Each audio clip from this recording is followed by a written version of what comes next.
Hello, everyone. I'm so excited to be here for the Unplugged and Reimagine Masterclass. Thank you for showing up. I appreciate you spending your Sunday evening with me.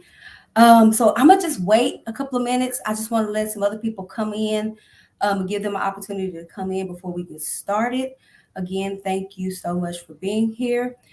We are going to utilize the comment section. So if you have any questions, it's Sunday, so I'm gonna need a hallelujah. Yes, I hear you in the chat section, in the comment section. So help me out there. But let's give a couple of minutes for everybody else to come in, and I'm gonna just play some music while we wait. Let go when your feet is in the fire. Let go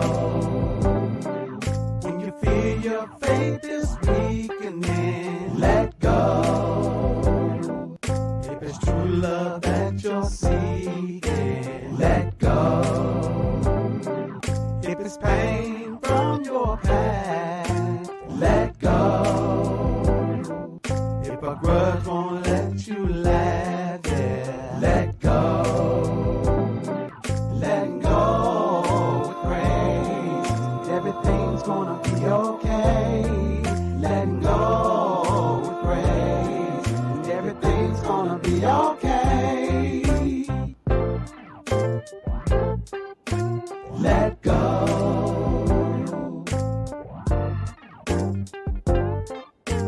Let go.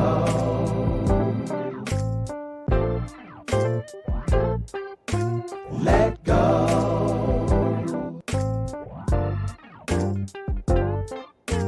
Let go.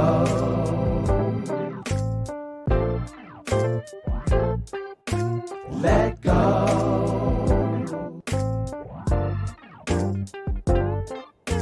Let go. Letting go with grace. Everything's gonna be okay. Letting go with grace. Everything's gonna be okay. When you're going through trial, let go. All right. So how y'all doing today? How's everyone doing this Sunday? Again, good evening. Welcome everybody. Let me see. Let's do a roll call. Kenyette, I see you. Dr. Natasha. I see Star Campbell. Charlene. Talia. Felicia. Portia, Bisola, Dr. Ajua, hello, Laquanda. Hello, everyone. I am so excited to be here with you again for the Unplug and Reimagine Master Class. So if you are here, that tells me that you are ready to master this part of your life and overcoming middle moments. So for those of you who do not know me, let me introduce myself. My name is Dr. Tasha Kassar. I am a transformational therapist and life coach. And today we are here. I got my team and all the experts on. They're backstage waiting to come up. And so I'm going to introduce them. And then we're just going to hop into the session. So today, a middle moment can be anything, and you're gonna hear me use this term, and I'm gonna define it for you in a moment. But this middle moment can be anything that can disrupt your life. And so I just want you to take a moment to just think about the thing or things that continue to happen in your life.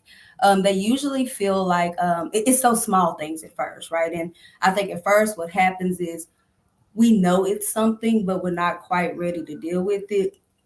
So we kind of slide it to the side, and then God will send he'll go from a pebble to a rock, and he'll flick the rock, and then we'll see it doesn't hurt just enough for us to begin to pay attention to it, and so we really aren't maybe not ready to do something about it just yet, and then the boulder comes, like the boulder that comes on your windshield, and you gotta stop. You got to pull over and you got to like assess what's happening. Those are middle moments. And so my goal is to one, help you identify what this middle moment is, and come out of the unawareness so that we can become aware, and then give you some tools to navigate these middle moments so that you are able to reflect, realign your life, and then reimagine the life that you want for yourself. So really quick, a question that I have, just consider this really quick. What if your personality, so that person that you say like, hey, that's just who I am, what if I tell you your personality is shaped by your past trauma and your wounds? Right? So our identity is usually shaped by how we are loved growing up in our homes. Our sense of safety comes from our families giving us secure connections when those are violated, right? And so violations, we talk about some type of trauma, whether it's rejection, abandonment, betrayal. In order to protect ourselves, we get trapped in repeated beliefs and reactions that I like to call a loop of chaos. And that loop of chaos becomes your personality. And that is how you learn to begin to navigate life and cope with life.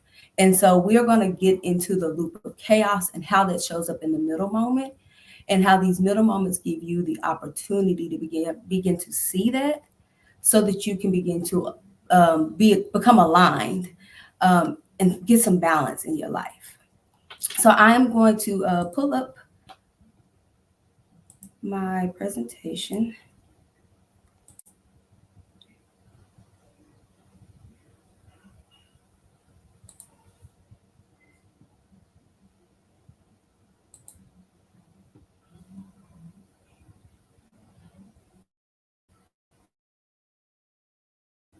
All right, so I'm waiting for my presentation to come up. Let me know in the chat if you can see the boulder doesn't, maybe understanding that loop of chaos, and then kind of feeling like you're on that hamster wheel and you can't get off. Tell me if you can.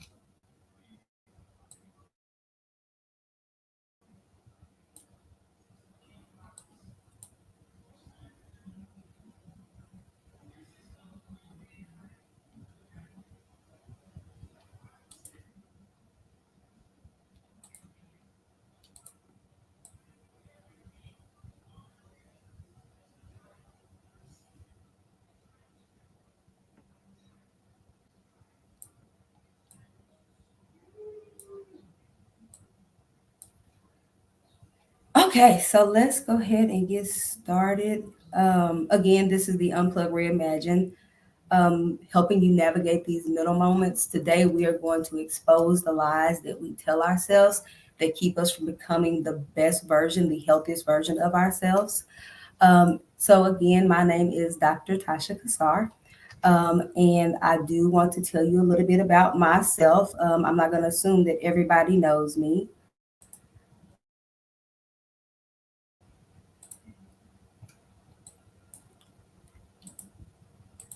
Oh, y'all give me 1 minute. I'm having some technical difficulties. Hold on.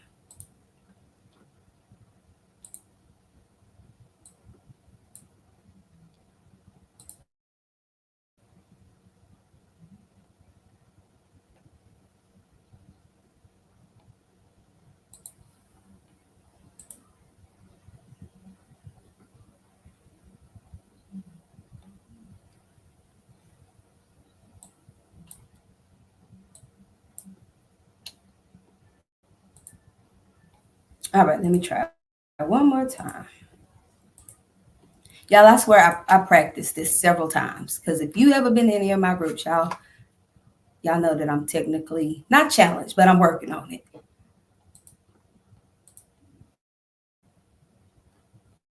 All right, let's see. Got it.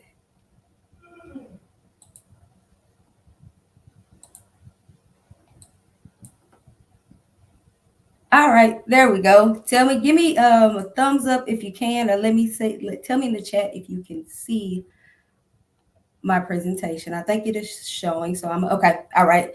All right. So, who is Dr. Tasha? Again, I am a transformational therapist. And I'm also a certified life coach. Right now, on my journey, I am supporting high achieving women navigating middle moments. I am also curating safe spaces for women to be able to reflect, realign, and reimagine. My goal is to help women thrive in the middle moments. I think that from my experience working in jails and substance abuse, domestic violence, all of those things, and in my own life, what I see is that when we are facing obstacles and challenges, we begin to struggle, like almost sinking in those challenges. And so my goal is, because we know life is going to happen, it is always something, but how can we thrive in the something, in the middle moments? Next, I would like to welcome the experts, aka my team members, who will be assisting me tonight and for the duration of this Unplugged and Reimagined tour. So I'm going to bring you up one by one to just allow you to introduce yourself, and then we are going to keep on going. Y'all all right with that? All right. So first, I am going to Bisola. You are first and up first. I'm gonna bring you up. Hello, hello, hello. Hello, good evening, everyone. Hello. So Bisola is a grad intern for Chosen Coaching and Counseling Services, which is my therapeutic services.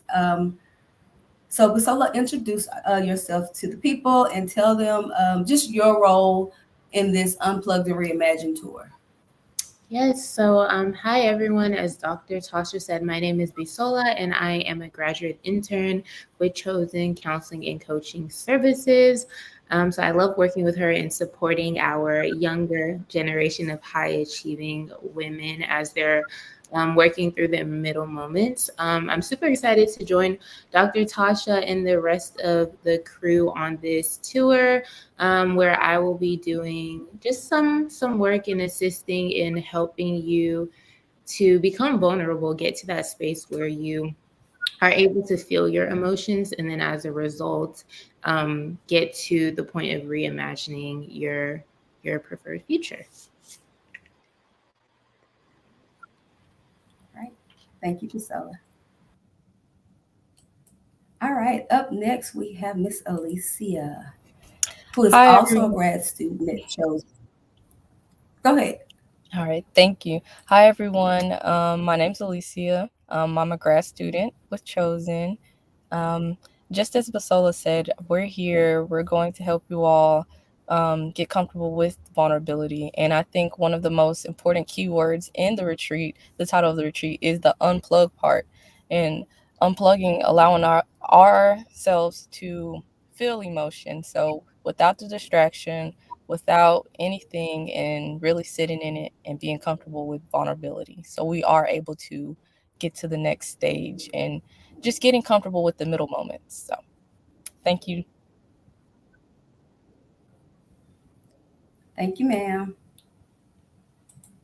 All right. Up next, Dr. Ajua. Hello, hello, How hello. are Hi, you? How everyone. are you, my love? I am fabulous, just like you are, Dr. Kassar. Well, thank you for this opportunity, everyone. My name is Dr. Ajabani Graves. I'm a counselor, educator, and supervisor. I currently work with graduate students that are working towards their counseling degree, and I supervise them during their practicum and internship experience so that I can make sure they are equipped to get into the world and get into the field and be service providers for you. My role in this retreat, I am getting gets the grand honor of being one of the facilitators to help you with your toolbox and tools to help you navigate that middle space, that middle ground, whatever that looks like. We know awareness, and then we have to be accountable. And accountability means taking steps and action and using tools to implement change. So that is what my role is, and that's what I'm excited to bring to this retreat.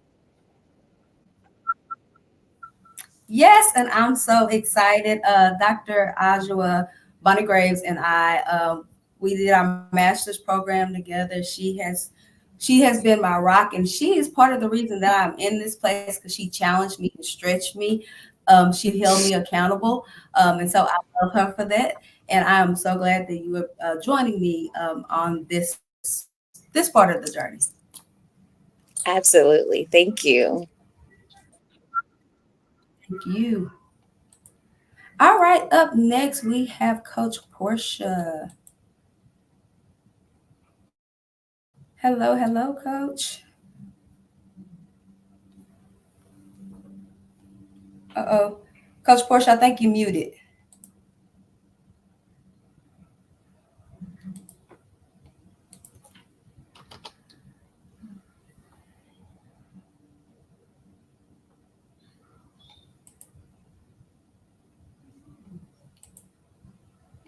Okay, hold on. No, you said I'm trying to see if I. technically challenged. Can you hear me?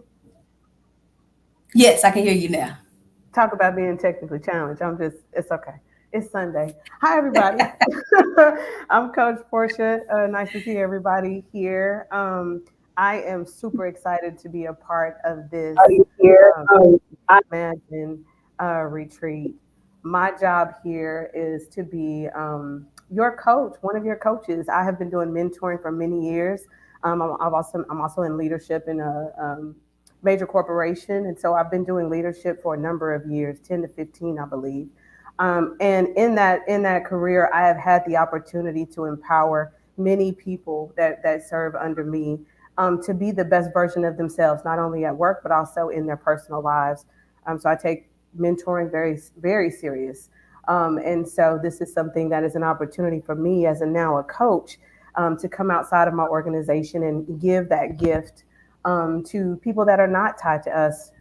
In this particular role that I'm going to be playing here, my job is radical acceptance. And I think radical acceptance is one of the hardest things that we can do because you have to be willing to look at yourself and tell the truth and then be okay with it. And my personal journey has made that available to me. I'm able to do that now, and it's just done so many great things for me. So I hope and pray that I'm also able to give you guys a space that's safe enough for you to be okay to look at yourself and say that even though I made mistakes in the past, I'm okay, it's okay, and I'm moving forward. So that's my role. I cannot wait to participate and help you guys.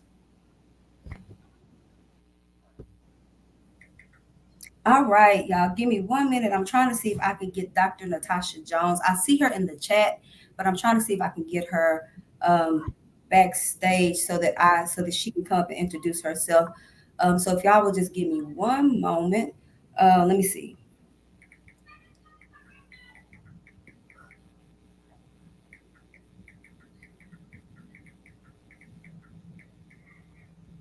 All right. I appreciate y'all, and I appreciate being able to be in my tribe and be authentically me, because I will just stop in the middle. Like, I just need to troubleshoot in the middle of things. So I appreciate y'all patience.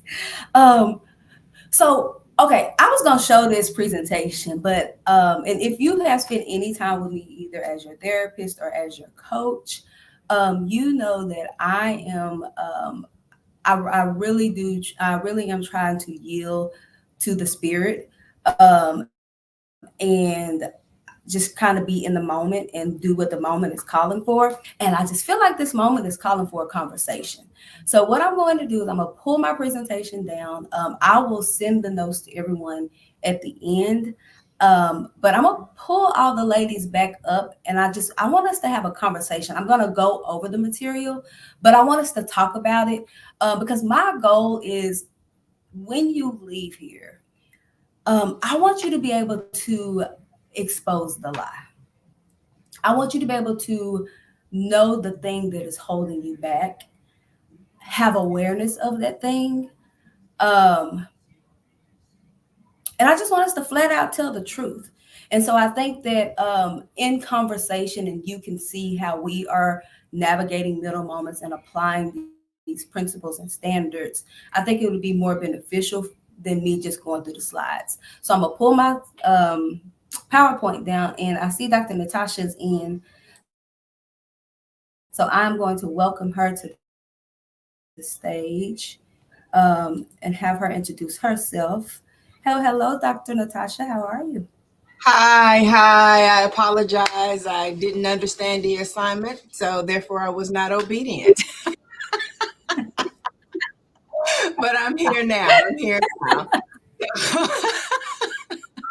I definitely, not only am I excited, but I am uncompromisingly honored to be able to be in this space, to be able to share, go on this journey, with you guys. I am a marriage counselor. My primary population, I work with couples to help them navigate the complexities that our childhood experiences bring into our relationships, and help couples to understand that, so that I want to be a generational type therapist. I want to be able to what the parents learn, transition that on down to the kids, on down to the kids, on down to the kids, and through the generation, so that eventually we will be phased out.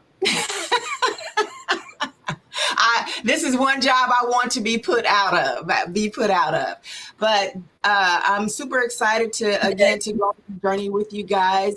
My role in this is radical honesty. Just being able to create that awareness of, hey, what we bring to the table, some core beliefs, and we live by those core beliefs, and sometimes they hurt us. Those limiting beliefs, they hurt us. So I'm super excited to be on this journey and to be one of your coaches, and I just absolutely cannot wait to share with you. All right, so y'all see the heat in the room, right? Can we just give it up for these absolutely amazing women, their expertise, their years of experience, and they showed up for your girl, and they showed up for you because we want to pour into you. And so, Dr. Natasha, I love that you say, like, we are breaking generational choices. We are coming in and helping individuals begin to tell a new narrative. And so I love that. So let's just start with the middle moment. And so I'm going to define what a middle moment is. Middle moments are divine disruptions. They usually come as challenges or obstacles. There are periods where you become really uncertain. There's some discomfort. There's either some frustration, um, and transitions in life. Um, but they're not a season of struggle. I think a lot of times we feel like these middle moments are seasons of struggle. But what I've learned in my life is that a middle moment is just a sacred pause. It's just an opportunity for you to kind of just slow down, take an assessment, and figure out and reflect on underlying patterns. Remember, I told you about those personalities? So, those underlying patterns of emotions, beliefs, and behaviors, it allows those to come to the surface. Middle moments create opportunities for realignment. So, when we can bring those to the surface, we can look at them, we can tell the radical truth about them. We can begin to realign with that radical acceptance that Coach Portia talked about. And then we can be intentional in setting aside some time and space to evaluate, like, how did I get here? If I'm looking around and I'm like, this is not what my plan was for life, how did I get here? And then the goal of the middle moment is just to help you reimagine, to cultivate a life that is ever evolving. And I think that that's what we forget. Like, life is evolving. It's not linear. And it should feel like a roller coaster. There will be something, but we can do something with grace. Um, and so the goal is to realign to your deepest truth, right? In season. And that's the evolution, because what I wanted last season may not be what I need or I desire in this season. So just a moment, ladies, what are your thoughts about middle moment? What comes up for you when you hear me say middle moments? I'll go. So when I think about middle moments, I think about my own life. The middle moment was that place where I was further away from where I was, but I wasn't quite where I was going. And so in that space, it feels a little rocky. Your resources that you used to use may not work in this space.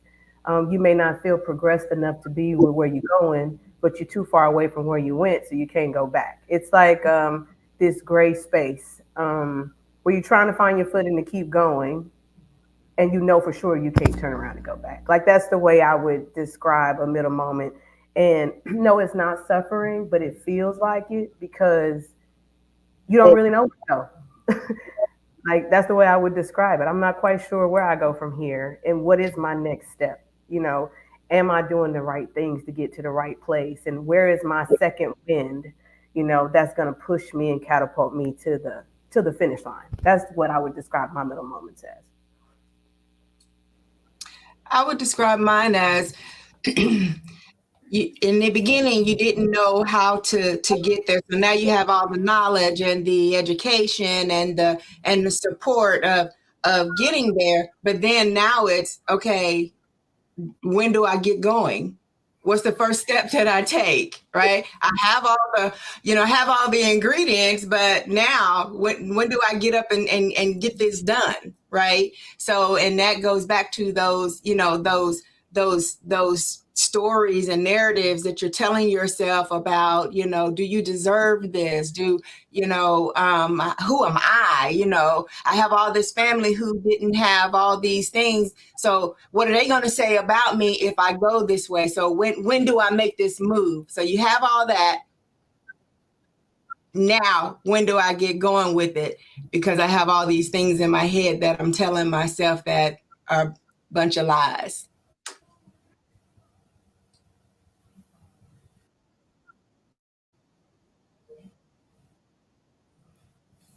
So Yes. what comes up for, oh, go ahead. I'm so sorry.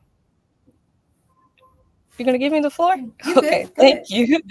Um, so what comes up for me when I think of middle moments is almost okay. Bear with me when I make this analogy, purging in a sense. So skincare. So my mom, she sold Mary Kay, so I took over for her. But I started the skincare and I'm like, it's new, right? It's something new. So I'm like, Mama, what's going on? She's like, oh, it's just purging. You know, it's an advanced care. It's all the gunk is coming out. But as I continue to use it, look at me now, look at me now.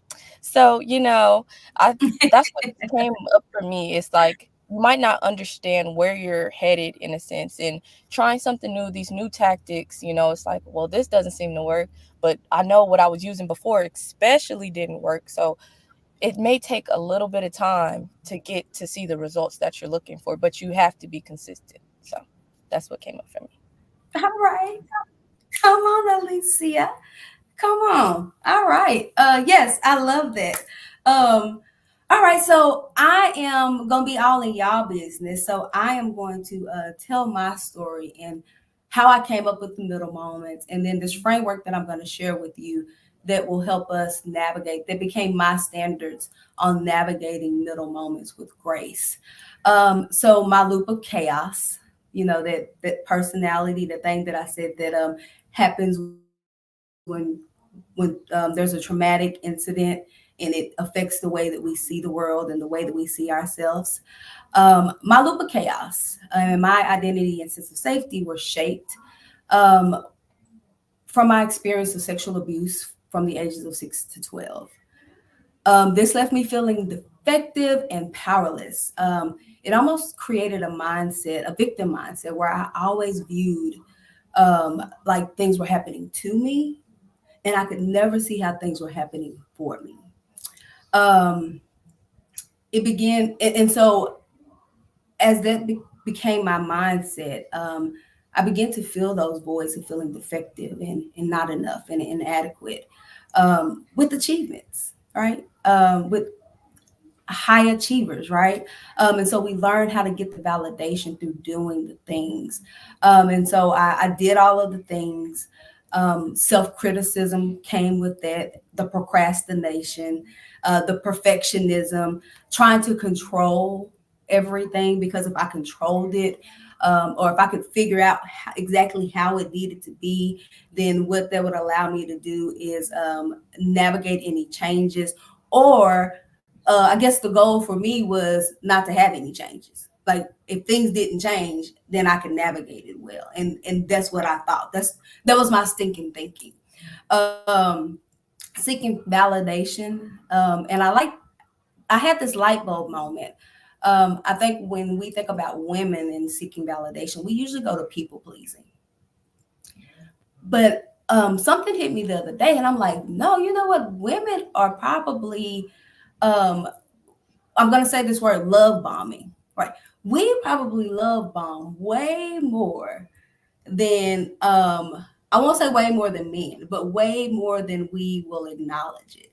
Right. And so what I found myself doing is I found myself seeking validation through love bombing. And what that looked like for me was showing up in a way like, hey, this is my value. This is what I bring to the table. Whether it was a job, whether it was relationship, like this is why you should choose me. And it would be heavy, right? Like I will do all the things for you. And then when you don't show up in a way that I feel like is validating me, then I'm telling you, like, right, I did this for you, I did this for you. If y'all can relate, don't leave me hanging. If y'all can relate, put it in the chat that you can relate. Right. And so that's how it showed up for me. And then when that didn't work, right, when I couldn't find the external validation, because I didn't feel it in the inside, then what I would do is I would numb. And I would numb by turning to food. And that became my drug of choice. That became the way that I escaped life. And so it just became a never ending cycle. And it just happened over and over and over. Like just, I'll describe it like being on a hamster wheel, right? Or Groundhog Day. I'm aging myself. Groundhog Day, right? It's just like every day you wake up to the same thing. And but I had this desire in the inside, and I used to pray. I would be like, God, just let me be normal. Like, let me not want great things for myself. Like, just take this desire away from me. Because I can't get there. I don't know how to be this person that you're calling me to be. So if you just allow me just to do the bare minimum and be okay with the bare minimum, then maybe I'll have some peace. God was like, absolutely not. We're not doing it. And the desire staying there because I placed it inside of you.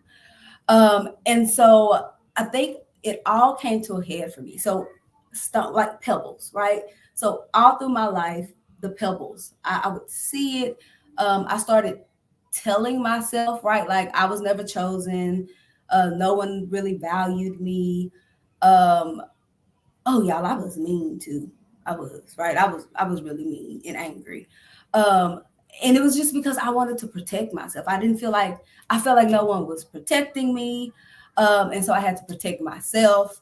And then it all came to a head when I got married.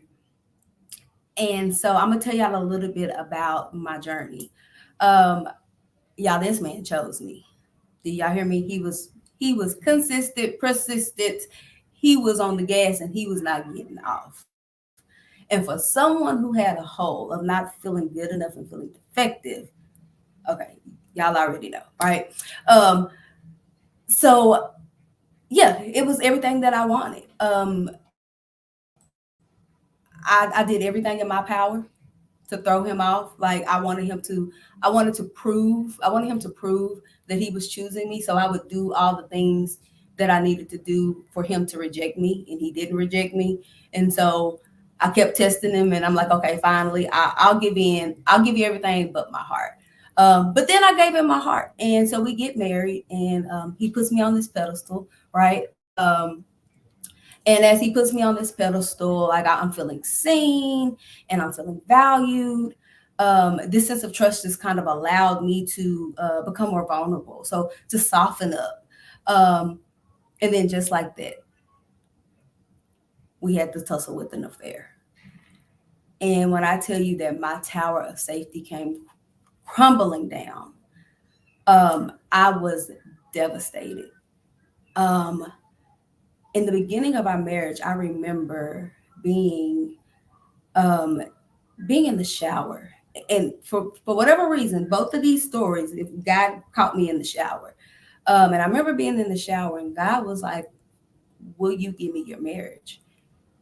And we had been married for like a year then, and I'm like, "No, I'm not giving. Why would you ask for my marriage, God? Like, what people gonna say if we get a divorce? Like, no, I need my man. Like, okay, no, I'm not willing to do that."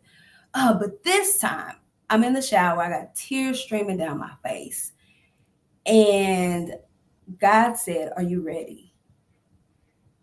And I said, "The marriage, God?" And He said, "No." Are you ready to let go? Let go of control, surrender, and allow me to navigate. What I didn't realize is I had made my husband my God. I had begun to worship him. He was my idol. I was seeking his external validation. And so this affair crushed me, crushed my self worth. But I didn't realize that this middle moment was God preparing me to rebuild those places and to help me understand how he saw me. Um, and so those just in those moments, just lesson after lesson. I said to me and God, like, I feel like we were having curriculums. Like, I felt like every 4 weeks, he was like, all right, we're going to work on this. We're going to work on this. But what I learned, and I was already using this, it's called the Chosen for a Challenge. So I was already using this framework with my clients. But then God started to show me, like, no, this is for you. Like, I need you to understand how to operate in these 4 A's to be able to navigate this middle moment so that I'm able to do the things that I need to do in you, the healing of those places that feel defective, the healing of those places that you feel unsafe. Um, and so it became the standards that I live my life by. And so now my mission is to get in the middle moments with the women that I serve and teach you these standards so that you are able to navigate these middle moments. And so that the first A is just awareness, right? And it's embracing the radical honesty about your reality. Because what I know is that we cannot heal what we won't talk about, right? I'm like Ayala, like she'll say, just tell the flat out, good, raw truth. Like, we just have to have that type of honesty. So I just want to sit in awareness really quick and just plug into my panel. And what do y'all think about this awareness piece? How about radical honesty, and have you seen it in your life as you are navigating middle moments? When I think about the awareness, that radical honesty, it's just that, being completely honest with the stories that you're telling yourself, right? The stories that you're telling yourself, and you believe them with everything inside of you, and so you're living your life according to these beliefs, which again are lies. Because anytime we say something that we think, then if we're thinking it, that means that there's no proof of it happening. It means that we made it up. So when we're using these limited beliefs, one of the things also is understanding that, where did these beliefs come from? Where did these stories and these narratives, where did they come from? And one of the comforting, but not an excuse, comforting things to understand is that our beliefs come from our subconscious, the things that happen to us in our early childhood. When we have some things that happen and they're seared into that emotion, well, those become our beliefs.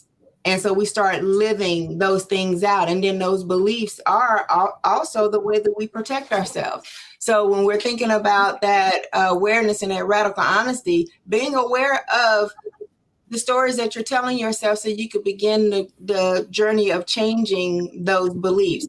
And again, we weren't born with those beliefs, but we can, just as we developed and made those beliefs, and also unchanged those beliefs and change the trajectory of the way that we're living our life. This is what Absolutely. I go ahead. Go Go ahead. ahead, Coach B. I was I was what I going to was add that. Are we doing it again?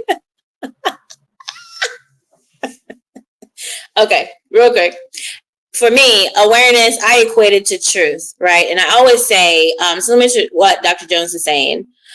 But I have this analogy, and I don't really know if I read it anywhere or I came up with it on my own. But truth, or being truthful, or the concept of truth is the only thing that will call you by your name, right? It's raw. It knows your nakedness, right?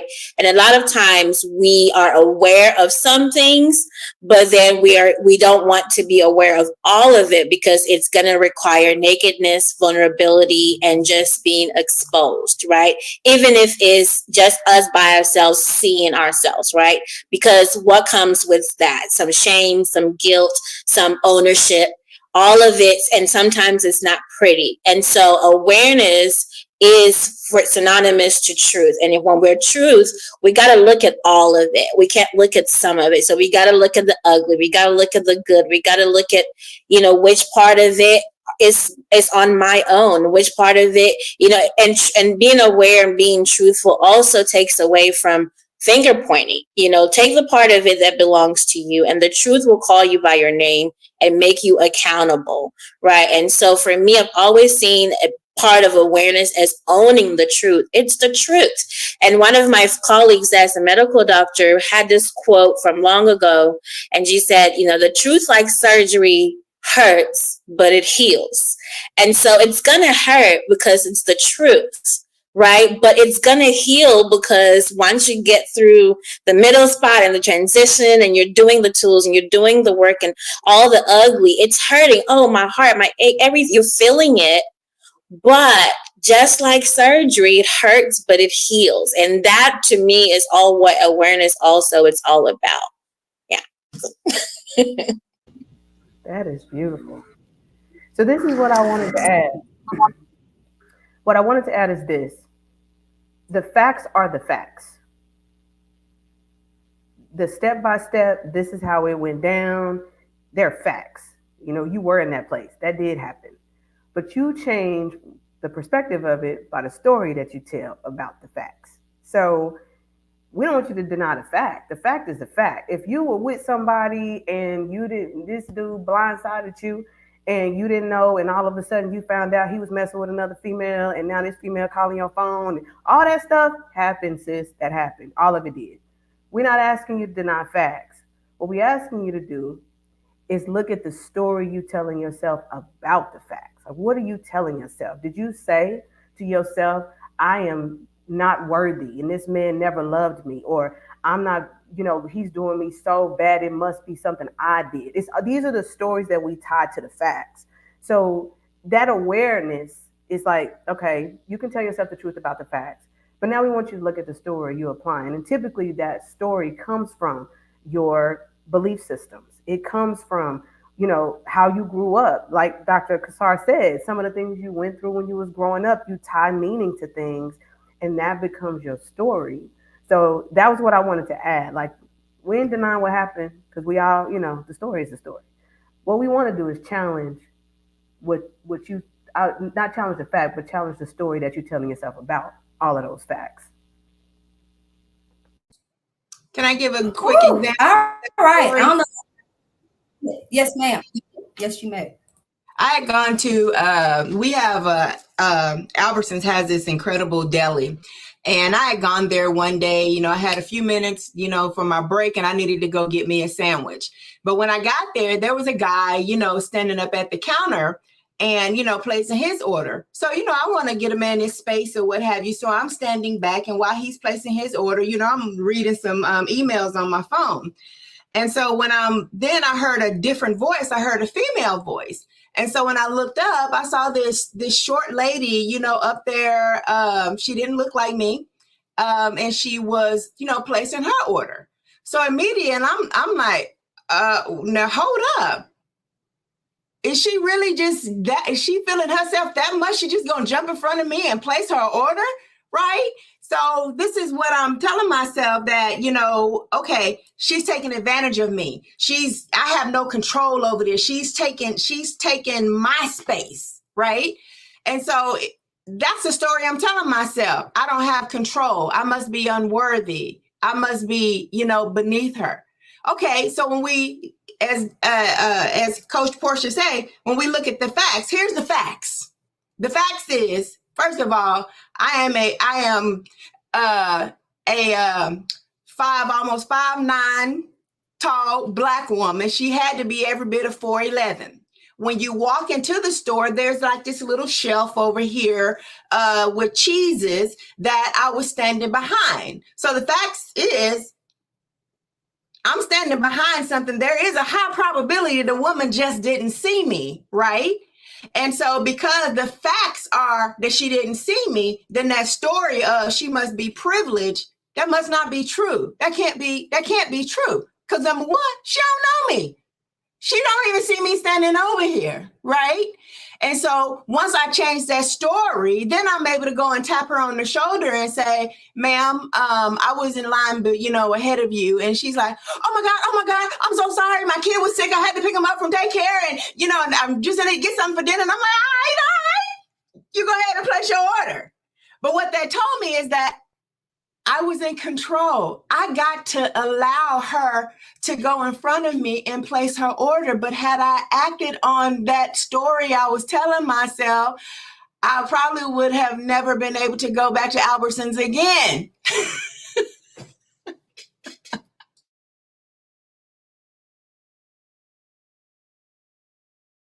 Okay, how many of y'all can relate, right? Like I can absolutely relate, right? And that is that victim mentality, right?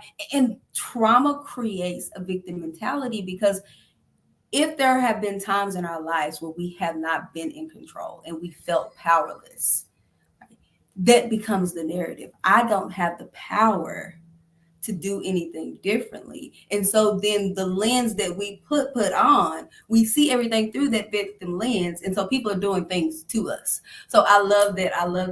That story, Dr. Natasha, thank you for that. And so what was that was some good stuff. I'm trying to go back to my what I was gonna say, because I wanted to bring in Coach Pete and Dr. Ajwa both said something really well. All right, y'all. Hold on. Give me a minute. It's gonna come back. I didn't write it down. Um so I think I was thinking about when Dr. Ajwa was talking about the pain. This is what I was gonna say. Thank you, Elizabeth. All right, here we go. Here it is. When I worked in substance abuse and I worked in probation. And even today, like working with clients, and what would happen is like I'm talking to my clients and it would be really clear to me like what the issue is, right? Or I had a probationer before, like he just kept getting positive UAs. And I'm like, dude, if you come in here and tell me one more time that you're not using drugs, like this is like the 10th positive UA, dude, why you lying? And I just made up in my mind. I'm like, people just be lying. Why do we lie?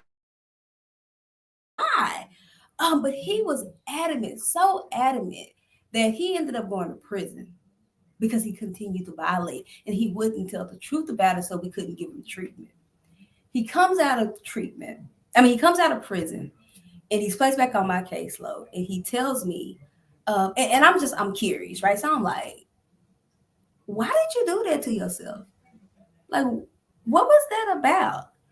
And he said, me admitting, and so he had a positive, it was positive for cocaine. And he was like, me admitting that I was using cocaine, even though it was in black and white, would mean that I was admitting I was just like my uncles, that I said I would never be like. And I said, wow. The truth is painful. not like Dr. Ashua said, right? It is painful, but the awareness and that radical honesty is like the surgery. It is the beginning of the process. Still hear me? Okay. My computer froze. So yeah, so that like and so that just shifted the way that I started working with clients, understanding that a lot of times for me, for myself, right? And until I had that middle moment, and until it was big enough, right? Because I had many middle moments in my life, but it was something about when it hit my marriage, that boulder really made me stop and say, okay, this cannot be my life. How did I get here? And then it wasn't about being honest about what my husband was doing, but I really had to get honest with myself and say, Tasha, what are you lying to yourself? Like, what is going on? What is happening? And so that leads me to the next A, which is the radical acceptance. Um, and it's about accepting responsibility, right? Accepting the responsibility and letting go of the have tos, the must, the it needs to, because we'll do that. Like, no, it has to look like this. Like, my marriage has to look like this. It needs like when I get this job, I have like it I need to have this type of house. It needs to be this type of way. And radical acceptance is letting go of like we can have the desires, we can have the plan, but letting go of how we get there. So, what are y'all thoughts about this radical acceptance? I got a story to tell. I think the moment that I had radical acceptance, and just to be honest, it made me very mad. Um, my husband at the time said to me, we were talking about the fact that I had been cheated on a few times, in different relationships. And I said, I don't know what's going on. Like, why do you dudes do this? Like, I don't get it. Like, I'm showing up, I'm doing all I can, I'm being faithful and doing. And he said to me, well, if it keeps on happening to you the common denominator. Why don't you look at yourself and figure out why people keep cheating on you? Now, granted, he, he had cheated. So y'all already know what that conversation went like, right? Because I'm like, how dare you have anything to say, But it was something about that moment when he forced me to look at me. And many times you don't want to look at yourself when it comes to that, right? Because you're like, I didn't do anything but show up, right? I was doing what I was supposed to do as a wife, sir. What are you talking about? But that was my turning point. That was the beginning of my turning point, was when he said that to me, and I was willing to accept that there were some parts that I was playing and I didn't know what those parts were. Like, no, I wasn't signing up to be cheated on. No, and yes, I was doing everything I could as his wife, but there was something that I was lying to myself about. There was some position I was putting myself in that was making this thing happen to me. And he's right, I was the common denominator, right? It wasn't, it was his first time, but every committed relationship, even him, I had been cheated on. And that's where it started for me. That was that acceptance of, okay, Portia, it's time for you to go ahead and look at yourself and start doing some work. I love that common denominator. I had a common denominator, moment myself, and that common denominator is I had been in and out of not just in and out of relationships, in and out of marriages. I'm on my fifth one, my fifth real marriage now. But each time I exited a relationship, I was like, okay, what in the world is going on? I mean, I am the bomb.com of a wife. I'm a great mom. I am hot as fish grease. So what is it? Why can I not keep a guy? And it wasn't so much that I couldn't keep them, because I was the one who was leaving. If it was I would start doing things to start sabotaging the relationship, right? And it wasn't until the marriage that I'm in now that I even realized that I have never even been in love. And that's because I was in and out of these relationships trying to find my value, my purpose in somebody else. And so that common denominator, when all these relationships are failing and not coming through and not working out, the common denominator was me. And so I had that radical acceptance of, okay, you can keep doing what you've been doing, but you're gonna keep getting what you've been getting too, right? And I have 3 daughters. Is that really the path that I want to pave for them? Right? So I had to open up my eyes, and when I took a look in that mirror, I was the only one I saw standing there. And that is a hard pill to swallow. But let me tell you, the life that I have now, my. When I tell you that hunk of honey I got right now, yeah. And I deserve to be here because I took a long look in the mirror and I decided to accept that I was the problem in those relationships. Can y'all hear me? Can you guys hear me? I feel like my system is lagging. Yes, ma'am. We can hear you. Okay, awesome. So yeah, I think for me, when I think of acceptance, I found that I love fantasies. I am a lover girl. I love the movies, and that's what I found myself like living in. So I grew up with a strained relationship for most of my life. I'm only 24, but I would say 0 to 22, my mom and I were horrible. And I could never let go of the fantasy and the type of mom that I felt like I should have had growing up. And so I found myself unconsciously, and this is where awareness comes in, because awareness and acceptance, I find that you will go between the two of them quite often, but I would put myself into friendships and dating relationships with people who are just like her, hoping to have a different outcome. And then also not realizing, like, what is it about you that puts yourself in these situations expecting something else to change? And what can you not accept about who your mom is and who you are in that relationship? And then learning how to be different from a place of accepting that this is who this person is. How are you going to rewrite your story with her so that you can then have healthy relationships with other people? So anytime I think of acceptance, I think of like, what fantasy are you living in? What is it that you're not willing to see? And then how is some of this self-inflicted? Like, if you're putting yourself in these situations hoping to get something else when you're not doing anything to kind of work through that. So I find myself, even with my clients now, it is a lot of like, what are the characteristics based on like these things? What can you expect based on these facts, as Coach P mentioned, when we're looking at the awareness? And then what are you going to do about it? Are you going to keep living in the delusion? I was very delulu, and I find myself sometimes still back there. So always kind of teetering between the awareness. Okay, I'm aware now. So what do I need to accept so that I can get myself out of the fantasies? Because realistically, people are not perfect. And we're socialized to think that a mom is supposed to be this way, a husband's supposed to be this way.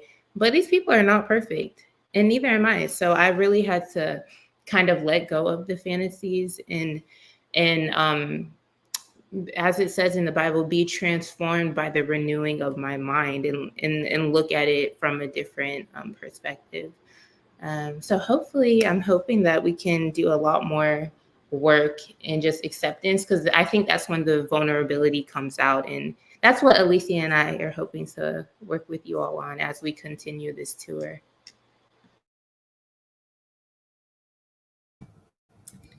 Thank you, thank you, thank you. So I like to call acceptance the mirror moments, right? It is like when the mirror is in front of you and you have to look at it and you are looking at yourself. I think so often we get caught up because there is a violation. Like there is the facts, like Coach Portia said. Right? Someone did betray us, someone did do something to reject us, someone did abandon us, whatever the narrative is. But if we stay stuck in blaming them, then what? And as the great poet Coach Portia says, no one has to change for you to be okay. And that is acceptance, is understanding that other people don't have to change for you to be okay. And there was that surrender that God was telling me about. There was the letting go that He was telling me. He was saying that, like, you can't control how He shows up in the choices that He makes. You look in the mirror, and there's some things that we got to start taking some responsibility for, but then also letting go of some things, which takes me to the next step, which is action. And action is just intentional steps to move or pivot in purpose. What I like to say is that my hopes, my dreams, my desires, the life that I want for myself, the transformation, it's going to cost you something. Right? And being stuck in unawareness, there's benefits to that. And I often ask clients and people that I'm talking to, like, what is the benefit of this behavior? Like, you keep doing the same thing, the Groundhog Day. What is the benefit of that behavior? Um, and a lot of times it's really hard because it does cause a lot of pain. But I think that takes us back to the awareness. When we can be aware of, oh, like I said, like my husband had become my God, and he had become because he gave me so much validation. Right? Like I had to tell myself that truth. Like that was how it was benefiting me. And so I had to say it's going to cost me. It is going to cost the external validation that he gave to me, that other people gave to me, that these degrees gave to me, that all of these things gave to me. Becoming the best, healthiest version of myself was going to cost me that external validation. Um, but I had to be willing to lose it, right? And that's what action is. Action is saying, what are you willing to let go of? Beliefs. I had to be willing to let go of a belief of being a victim because it worked for me. It kept me safe, right? I had to let go of a belief that, I had to work hard for everything. Well, it worked. A little country girl from West Texas, the only black girl in her class who was always told that in order to succeed, you got to be better than your white counterparts.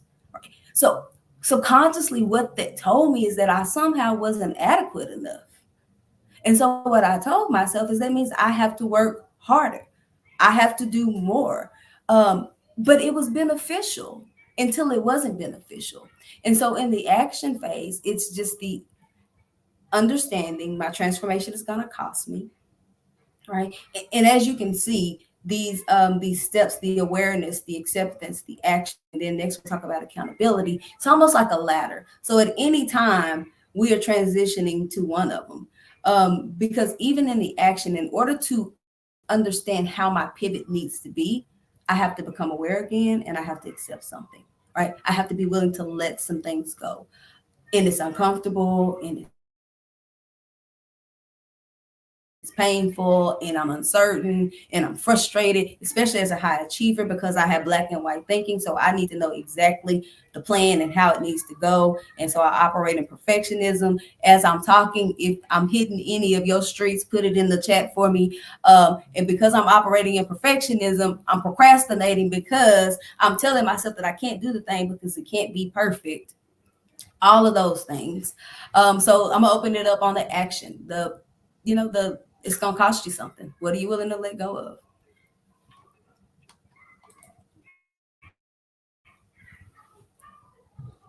Control. That control thing, that control piece that story that I was telling myself that I don't have control. But even with that, you still have to be willing to give it up because you can't control everything, right? If I was to get sick right now, I don't have anything to do with that. I can't control whether I get sick or not. So there's things that I have to accept that I can't control everything. And I have to be okay with that. What's that serenity prayer?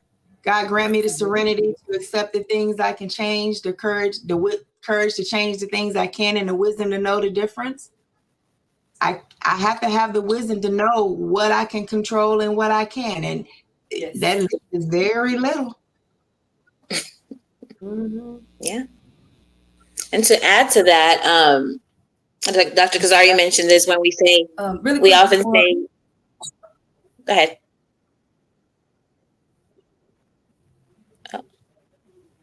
I was gonna say this really quick.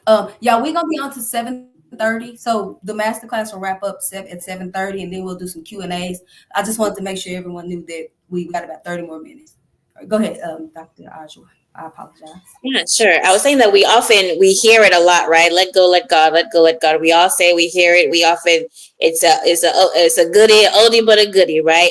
But when we say it, let go, let God, but then we're still trying to help the Lord to do it. Like he didn't ask for, assistant. He didn't ask you to be a co-pilot. But if you're truly saying it, then you really have to let it go, right? And sometimes part of it too is like if you've been in survival mode or taking care of things yourself, or in a way somewhere along the lines, being in control has been like your coping skill. And so you may not know how to do that. And so sometimes the let go, let God really could mean just in your sitting still. Okay, God, can you just literally teach me how to do it? Because I just don't know how to do it. Right. Or whatever it takes to, let it go. Right. The second thing is that you may be familiar with this term that we know in our field is, locus of control. In anything, there's this sort of circle, and in the circle, there are things that we know for sure we can do something about, like our to-do list, or maybe things that we do to take care of ourselves, the day-to-day, right? But outside of that circle is a whole bunch of stuff that, we can't do anything about. And so a lot of times we're worried about what's on the outside of the circle, and then we're trying to find out, and then we're like, okay, and sometimes we're like, well, God, why are you not answering me? Because you didn't let me do it. You asked me, you prayed last night. It haven't been 24 hours yet. And you were trying to help me, and I didn't even ask you to help me. So focus on what's in the circle, even if it's this small, and let me do everything else. We get impatient. We want to pre-plan. We want to do all the things because we feel like he needs help, right? But we are also equipped with certain skills that have, got us to certain points and got us by. But we also need to relinquish that power. And what that looks like, you may not know until you actually try it. And if you're wanting to take action steps, sometimes we'll come up with like a to-do list that's a whole page. And then you find that you don't even complete the page, you don't even get halfway because it's a whole page. Like, so for me, I'm a checklist person. Like, I got to have a checklist. I got to have a to-do list. But what I realized was that I'm also a recovering procrastinator and I need a whole support group. Right. And so I'm like, you know what? This is driving me nuts, but I know I feel like I'm doing something when I have a to-do list, but now it's a whole paper and I haven't even done halfway thing. So what I did was I'm just going to write it on a sticky note, and whatever's on the sticky note, if it's 3 to 5 things, I'm just going to stick to that because that is in my little circle. Everything else I can designate. I can trust God to tell me. I can do, and that way it was helping me to let go. And with action steps comes consistency. So you got to be consistent. So I had to be consistent with the sticky note. And I have sticky notes everywhere, even the digital form of a sticky note, because I'm like, I do not want to be stuck in obsessing over why I haven't done my to-do list, obsessing over the control, obsessing over all that. And I'm like, let go, let God. And God is like, well, I'm waiting. You still won't let me. So I just stick to my sticky notes. I got sticky notes now. But my whole point is to knowing that myself, I just don't get motivated. Once I write the list, it just gave me a feeling that was very temporary. But once I transitioned into something that was manageable, that I can say, I can do these little things and I can just let the rest, the big things that are overwhelming me, I can let that go. I can trust that it's not time for me to step in, and I can trust that it will work out.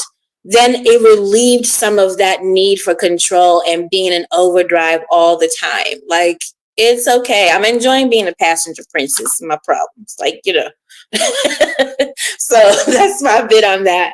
But yeah, get your sticking up. I love that passenger princess. Yes.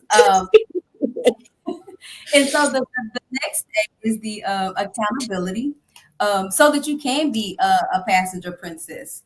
And what accountability for me looked like, um, even before I discovered the affair, God created a community for me, a community that I can say is in the room. I have been a part of holding them accountable.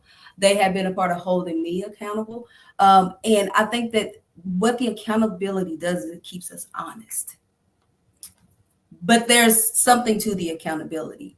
You have to be willing. Right now, we're back in acceptance to be responsible for people holding you accountable. Right. And so I think that we do that. Like, hey, I need an accountability partner. Like, we will do that. But then we have to be responsible for the thing we're asking people to hold us accountable for. And so, what the accountability or my sister circle does for me is they help me stay true to my work. Right, it's the place where I can be vulnerable and I can say, hey guys, these are the things that I'm navigating, these are the places that I am struggling, and they keep me true to that. They challenge me, they hold me accountable, they cheer for me, we cry together, we do all the things together, to help, because the goal is like, we want to see you there.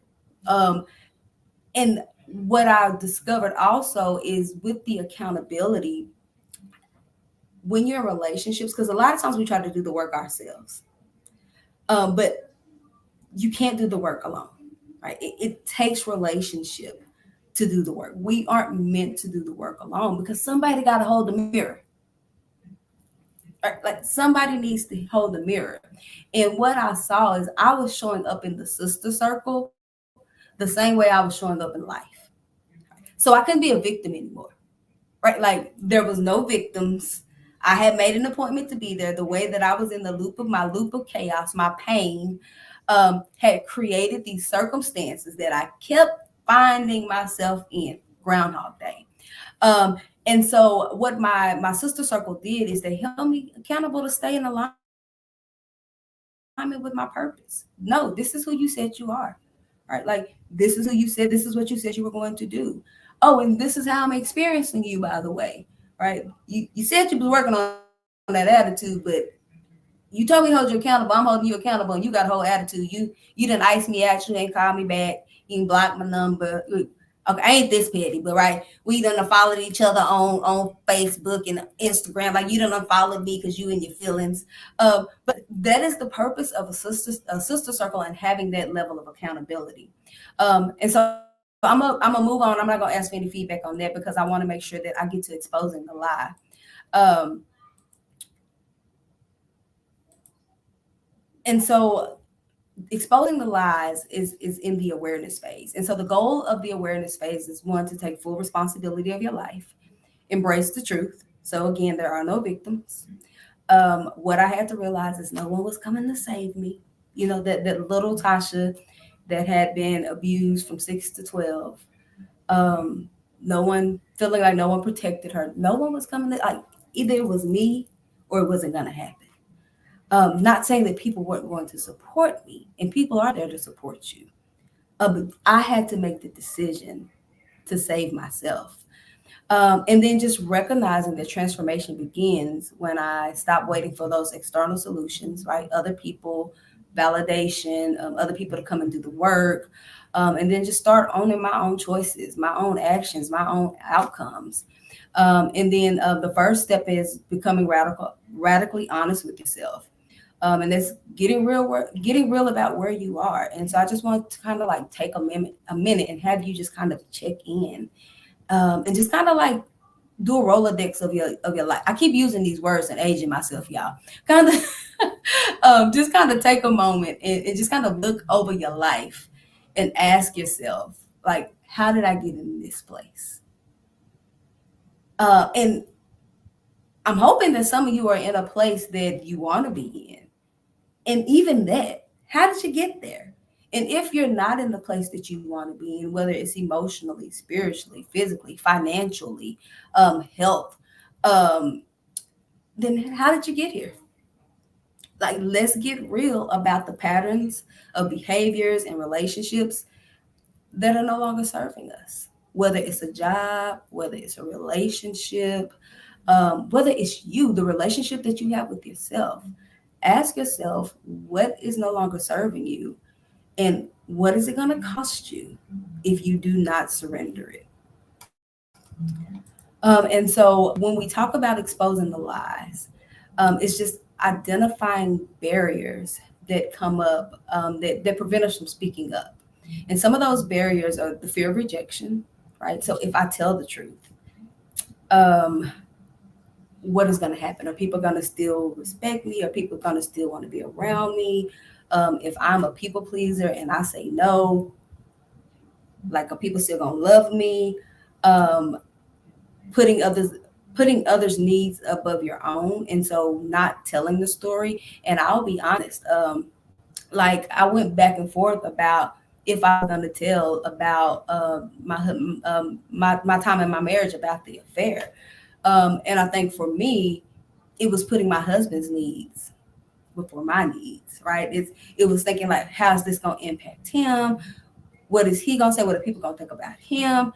And I had to be honest with myself. Like, if I don't tell myself the truth, and if I don't give a voice to this story, then I can't do the healing work. This ain't about him. He gets to tell his own story. He gets to tell how he made the choices that he had to make, that he made. But this was about me. And then some other barriers, that just the culture and social conditioning. Um, those messages that we get as women, especially if you are a woman of color, that tell us to stay small, right? Like, what is the saying? How to say, like, a child is supposed to be seen, not heard. As a woman in certain cultures, I know in my culture, like, there were certain expectations for me to be meek and mild, but not the true definition of meekness. And then some other barriers are like past trauma or negative experiences, and so history shapes the way that we view ourselves. It creates our self worth. And so the goal and the key, for exposing the lies, is understanding your truth, right? And I think we talked about those negative messages, those limiting beliefs. I like to call it stinking thinking, right? The stinking thinking that we tell ourselves. I'm too much. I don't know about y'all, right? But I always got moved because I was always doing too much. Like, I was in class, Sasha, you need to move because you're talking too much. You're doing too much. You are too much, right? November coming, it's my birthday month.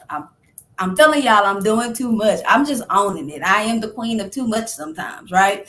But getting that negative message, I shouldn't ask for more, right? So experiences is telling you that you don't deserve to ask for more. Or if I speak up, maybe I was punished emotionally. Like, maybe if I said something when I was younger, my parents shut down and they didn't talk to me. And so what that taught me is that if I speak up, there's the possibility that I'll lose somebody that I love, that they won't show up for me. Um, and then learning that, like, other people's happiness it matters more than mine. And so these lies are often rooted in fear, those limiting beliefs, and past experiences. And so as we navigate the fear rejection, and so avoiding advocating for yourselves. How many of y'all have issues advocating for yourself? Right? Like, you doing all the things, because most of the people who my community are high achievers. So I know y'all doing all the things, right? Y'all are getting to work early, staying late, things are done. If there's a task that needs to be done, you are being chose.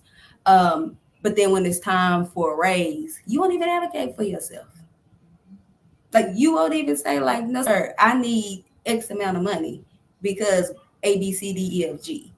Um, and so just my goal is for us to expose the lies so that we can begin to gather the tools to help us break the silence. And so some questions that I want to ask, and I'll put them in the chat, is, what are you afraid of? What will happen? Like, what fear do you have if you tell the truth. If you tell yourself the truth, if you tell someone else the truth, what are you afraid of?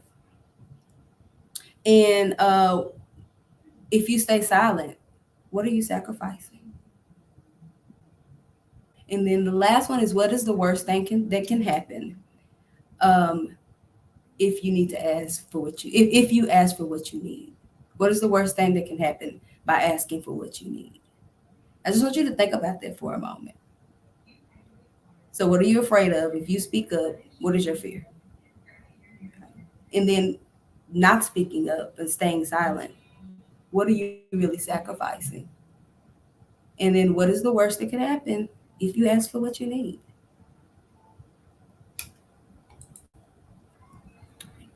So Albert Einstein says we cannot solve our problems with the same thinking we used when we created them.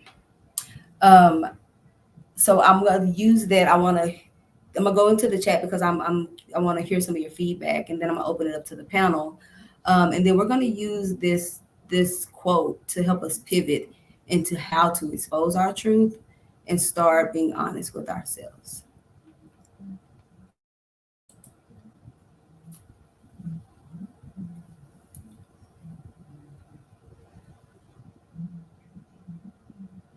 Panel, y'all have any feedback for me?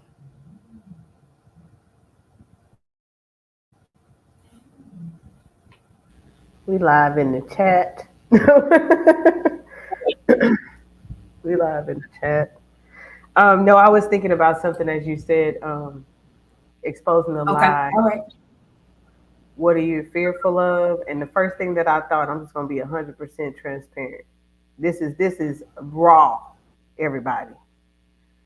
What I thought to myself was, because if I told myself the truth, I'd have to actually do something about it. Ooh. And that was with my own life.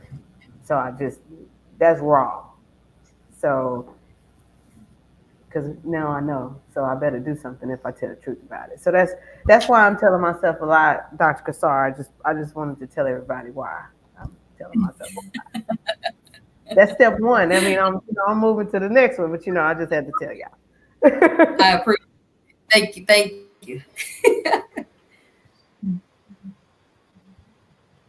I think for me, and I think for a lot of high achieving women, we always look like we have it all together. So, like, even when we're down and out, we still look like we have it all together.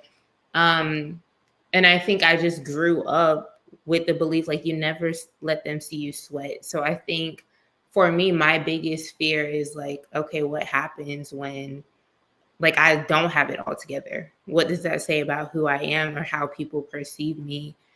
And like, am I okay with admitting that like, no, this is a hot mess over here? And so I think that's my biggest fear for telling my truth, telling my story is like, yeah, then I don't get to hide behind the facade that I've created. And that's scary.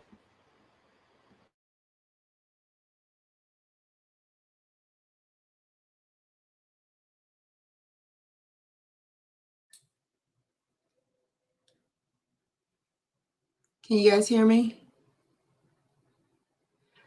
I think for me, when we think about that accountability piece, if you don't bring anyone in to hold you accountable, then you don't have to actually go to what Coach Portia said. If I don't have anybody else to hold me accountable, then I don't have to be accountable because nobody knows. But then when I have to tell the truth, when I have to be honest with it, then I have to also say I'm the one holding me back. I'm the one holding me back from making that change that I said I wanted to change.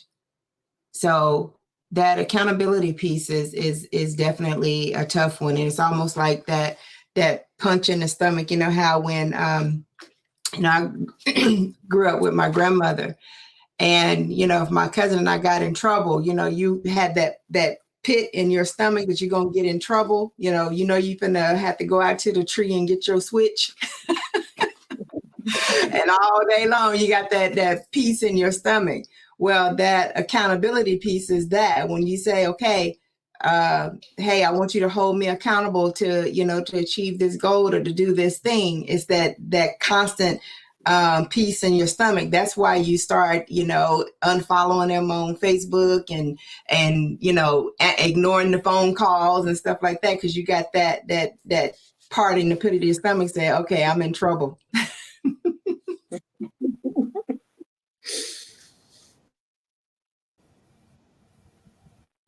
So true. Yes, absolutely. Like we start ghosting people then with that accountability. Is someone else talking? Did I? Okay. Yeah. So we do. We start ghosting people when we are being held accountable. Really quick, if everybody can look in the, if I know y'all see it, but I just want to pause for a minute.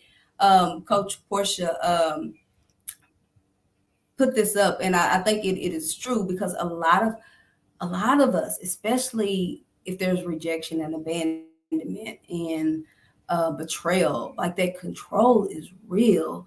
And it's almost like one of those things that you struggle with not doing because there's so many benefits, but it is an illusion, right?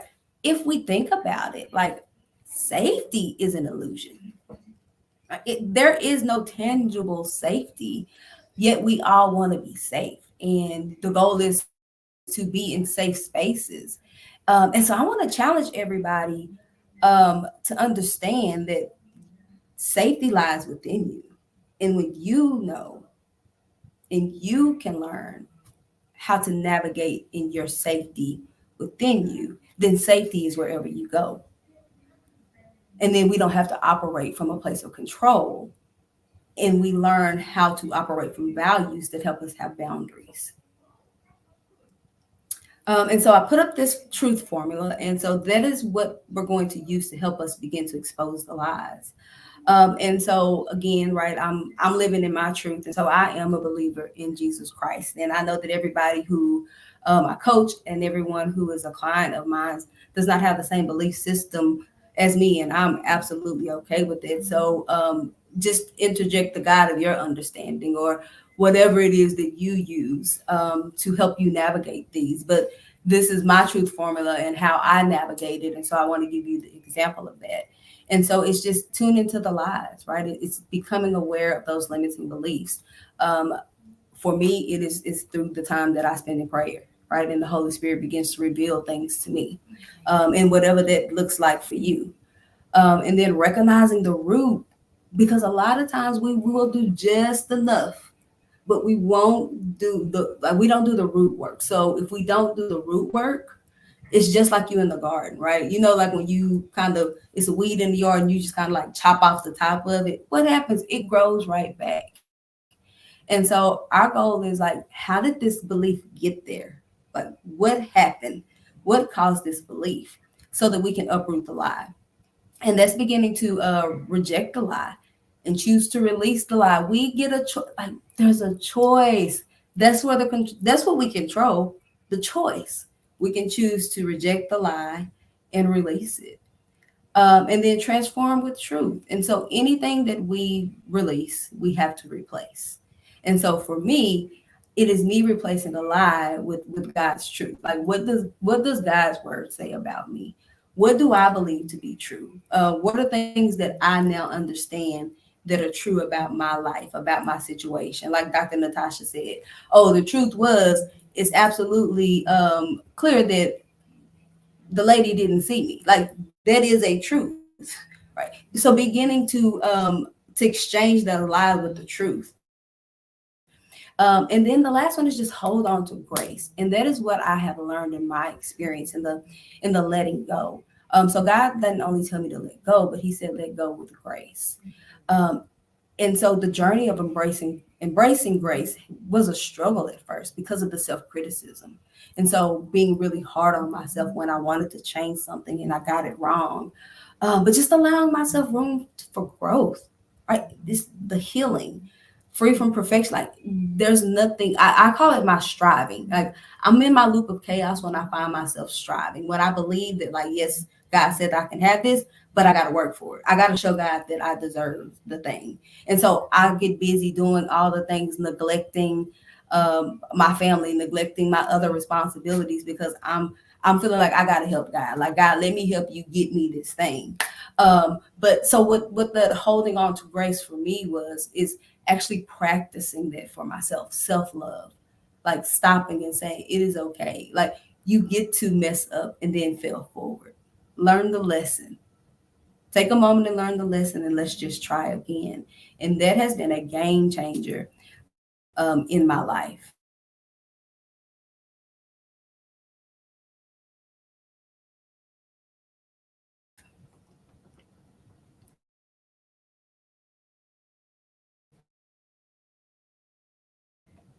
Right. Any questions?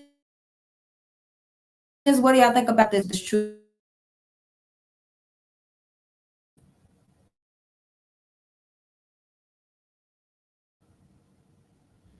You cut out a little bit, Dr. Kassar. I don't know if they hear you. Can y'all hear me?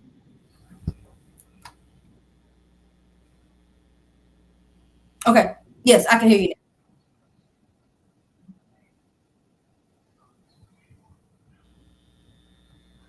There has been a lot of great discussion in the chat with people responding with comments. So a lot of engagement that I've been looking at since we've been talking.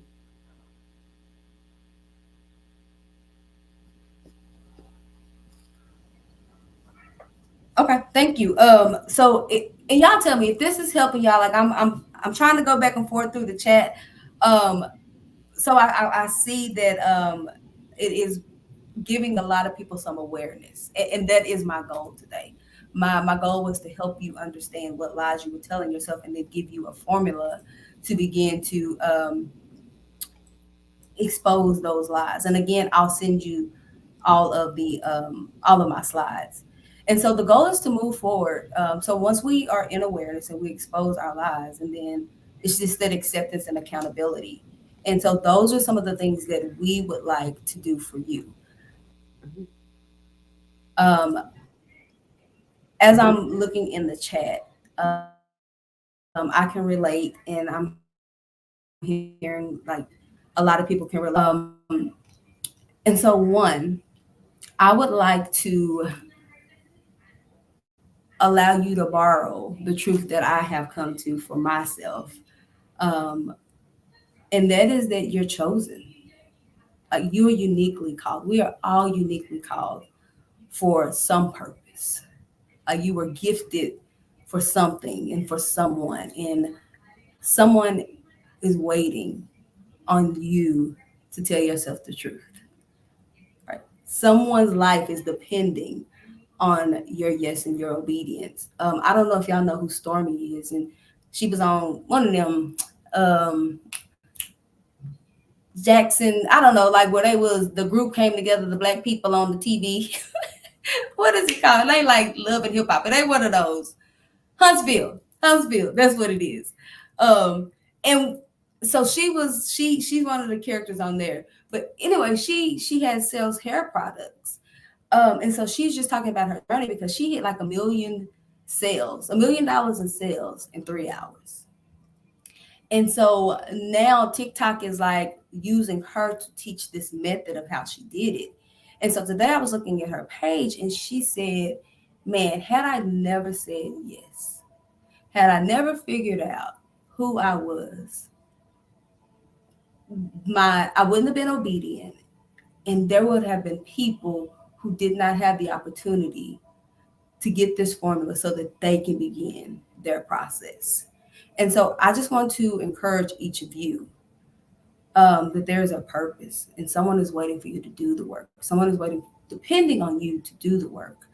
And we would like to help you finish the work at our Unplugged and Reimagine Retreat that we're holding November 8th through the 10th. We'll put the link in the chat. And during that time at the retreat, we will go deeper into each one of these 4A's.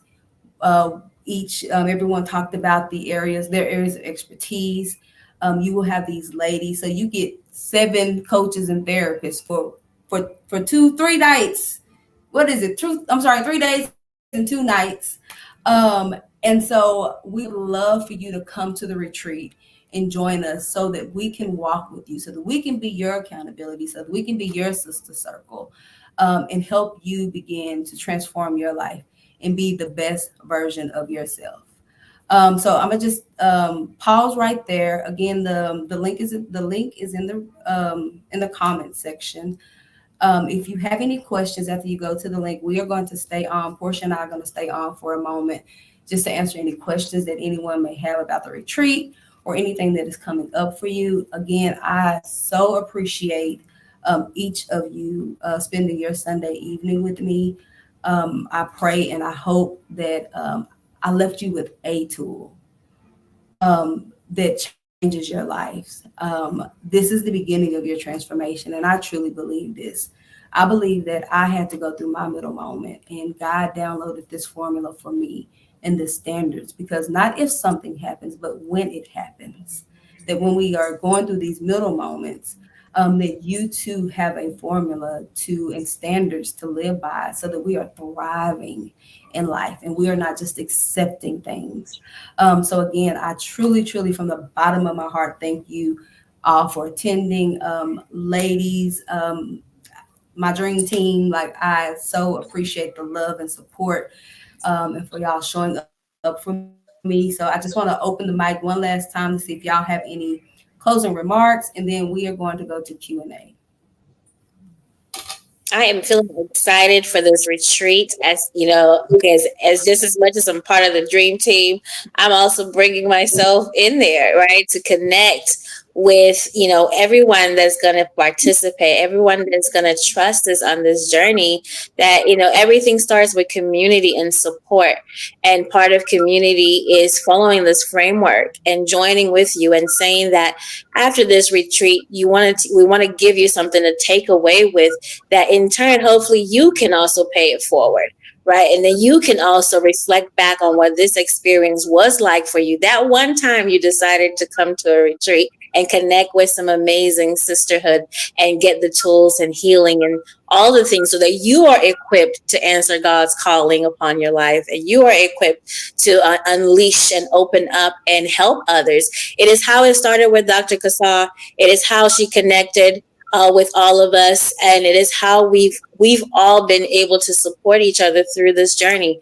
We are human first, who happen to do this amazing job, and we love it, but we had to also do the work in order to be equipped to say we want to do it for you.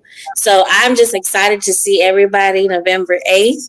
I'm looking forward to just being part of the dream team and just, supporting you in this journey of healing for you. It is for you. It's not for anyone else. It's for you. So I look forward to it. And thank you for the opportunity again, Dr. Kasan. Can't wait for us to unplug at this retreat. Thank you. Yes. Thank you. I mirror Dr. Ajwa in saying, I'm so excited. Like I said, not just only excited, but truly honored. But I'm looking forward to, growing my sisterhood, as well. We wanna come and impart some skills for you guys. We wanna learn from you as well. Hear your stories and grow through your story as well. So super, super excited. Hope to see you all there. And just come and again, let's grow this sisterhood. They said that you're only as strong as your favorite five, right? So I don't know how many is in here, but I want to grow that much. Yes. Yes. Absolutely. Thank you, Dr. Natasha. Yeah, I know I got a shameless plug or two. So this summer I had an opportunity to attend a women's retreat. It was my first time ever doing a women's retreat. I didn't know what to expect. It was a little scary to be honest because I didn't really know the people that I was going to be there with. Um, but I will say that participating in a women's retreat was so life altering because it wasn't like the girls' trip where you hung out and then you got home and you had to deal with the same stuff that you left. Like you might have had a break for them days, but I did a all girls trip which was absolutely amazing. But y'all, when I got off the plane, I knew I still had a whole situation at home, and I didn't come home with anything to help me with that. That's just honesty.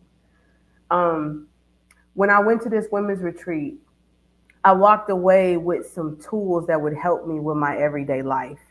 And from that was kind of the platform of this conversation with Dr. Kassar to say, look, we can offer something like this to these women. And not only that, we need some firepower because it ain't just about us sitting around having no conversations. We need some people who are going to really help us so that when we walk away full one, but then we also walk away with tools that make our life better. Like it's not hanging out and kicking it, which is a great part of the women's retreat, but it's about walking away with something that you can use in your everyday life. So if you've never done a women's retreat, if you've never given yourself that option, I'm telling you, this is one of the best things that you can do. Of course, the retreat that I went to did not have the firepower that you see on this panel. We didn't have licensed therapists in the room that's been doing this for years. We didn't have people that spent their years studying to get more efficient and all of this stuff to make it better for us. So I'm excited about just being there, the community, us hanging around, being around each other, but also just the tangible, practical things that I come home with. Now I come home with something that helps me in my everyday life. So it's not time wasted, it's not money wasted. And you don't walk away feeling like, oh my gosh, I'm empty. I got jet lag. I need a jet lag day. You will walk away because I walked away full from that women's retreat. I was not exhausted. I was not tired. I walked away with something tangible that helped me progress through my life. So if you've never done it, telling you, I would not co-sign. People who know me know I don't co-sign on stuff I don't believe in. I'm telling y'all, this right here can transform and change your entire life. So plug in and let's do this. Yes, plug in. And so I want to talk about going back to those limiting beliefs, right? Because I know if you were like me, you've been to a masterclass and then they pitch they offer and you click on the link and then you start telling yourselves all the reasons why you can't go. Um, and so what I had to learn to do was tell myself the truth, right? What is true? What am I lying about? And then understanding that I can't get what I need if I don't invest in myself. Because I think a lot of times at this point, people will do a lot of shaming, like, oh, you do this, you do this, you do this. But I don't want to shame you. I just want to tell you, like, you deserve to invest in yourself. Remember, I said no one's coming to save you. And so I remember what it felt like for me the first time I had to pay my first five figures in being able to invest in myself. And I did it with fear. And I was like, Jesus, make a way because I don't know, but I know I need to be here because what I am experiencing, I can't live life this way anymore. And so I guess my challenge to you is to invest in yourself. You are worth it. And Coach Portia and I will stay behind and take any questions that may be coming up for you around that.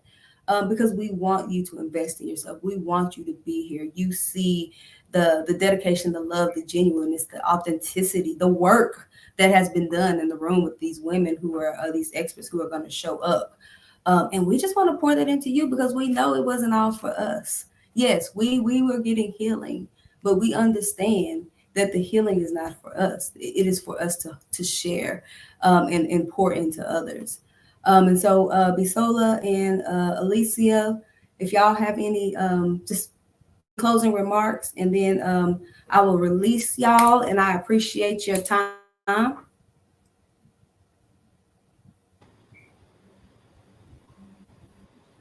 Yes, can y'all hear me?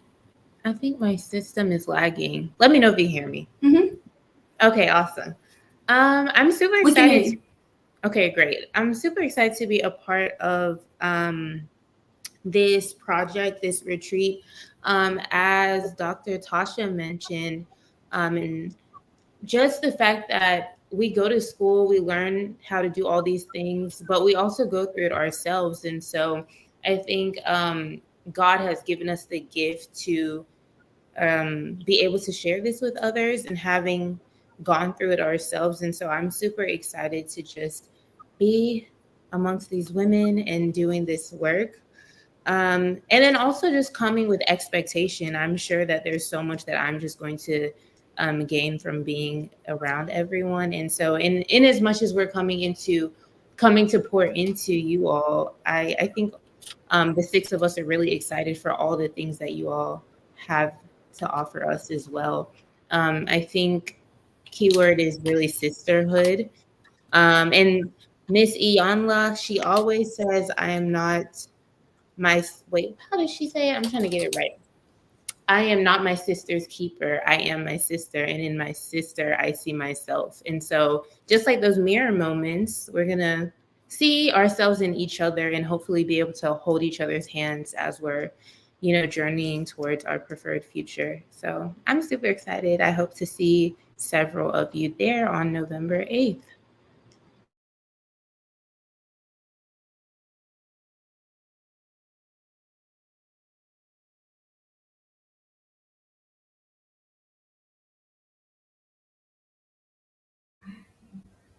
Miss Alicia.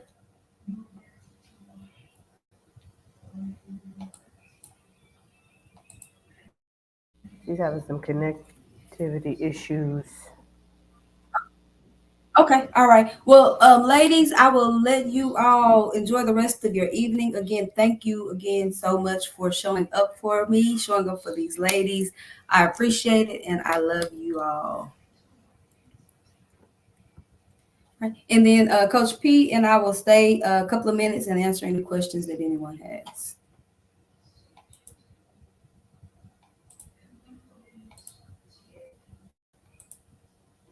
They're putting those in the chat, right? Say that again. They're going in the chat. Yes. Okay. All right. So, any questions that anyone has? Questions? Y'all got something to say? Also, as a gift for investing in yourself and showing up to this Unplugged and Reimagine Masterclass, I am offering a 10% discount code. I mastered it. If you can use that when you register, and it will expire tonight at 11:59. Yes. Any questions? Put it in the chat for us.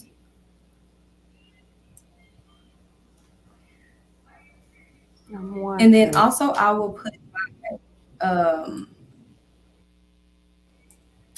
I will put my questions that come up later. You can absolutely shoot me an email. All right, Coach Portia, you want to wrap us up? Sure. This has been nothing short of amazing, guys. I have had the best of times sitting in this space with these ladies and just presenting to you. We're grateful that you guys took the time out today to spend some time with us, and we hope to see you again. The goal is community. And so we're hoping to be able to form a community, myself alongside Dr. Kassar, that gives you this space where you can learn to be who you really want to be. And we don't have the answer for you. Only you know where you are and where you want to go. So hopefully you heard something that brings you into this space again and has you, curious. Curiosity is what this was about. If you come away thinking, I wonder about, that was the goal. I hope that's what happens. You know where to find us if it does. We are very accessible. I think some stuff being dropped in the comments. Always willing to answer questions for you guys, and we are definitely here for you.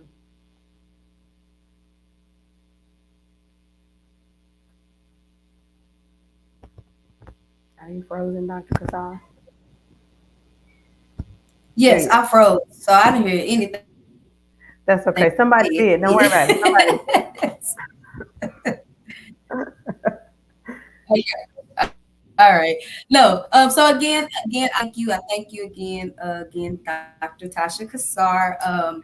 I hope to see you November 8th for the Unplugged Reimagine Retreat. It is going to be everything. And I'm super excited to see you and meet you, bring you closer into my community so that we can help you transform to be the healthiest version of yourself in this season. So, again, thank you. We love you all and have a great week and a good evening. Bye, guys. Thank y'all.